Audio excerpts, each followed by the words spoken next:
Gina Woodley.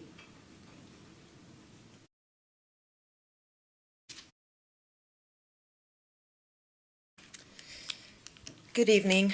There was a simple question that was emailed to the board multiple times by Mr. Jarvis about 14 months ago.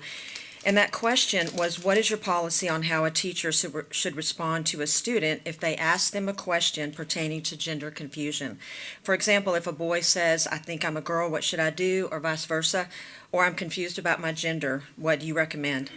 Instead of an answer from you guys or any back and forth collaboration, there has been stonewalling, refusing to respond to emails, and name calling by the lead senior representative. We did receive a hint of an answer from Dr. Hill, Assistant Superintendent, on September 2022, who asked Mr. Jarvis, after a board meeting, what's your end game, Jarvis? Mr. Jarvis replied, I want to know if AISD supports parental rights, to which Dr. Hill said, that's not what you're asking. What am I asking, Dr. Hill? Asked Mr. Jarvis. Dr. Hill said, you're asking us to pick sides, and if we pick sides, some people will get upset. Let that sink in. You refuse to put a policy in place protecting children and teachers because you don't want one side to get upset. In my world, that is wrong and cowardly, being more afraid of offending someone than standing up for what's right.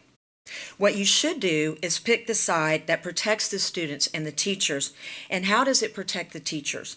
You could direct them on how to respond when asked this question about gender confusion or sexuality. I have talked to several teachers at AISD that have had to wing it because y'all do not have a policy on this matter, and they have expressed fear in saying the wrong thing and not having the protection of the school board.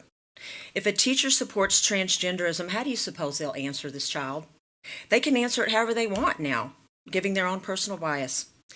This policy should also state, if these questions arise, that the teacher sends the student to a school counselor who is trained for situations like this, reassuring their safety and confidentiality, taking the teacher out of the loop, and bringing in a trained counselor who can then bring the parents in, reassuring the student that they will be there with them.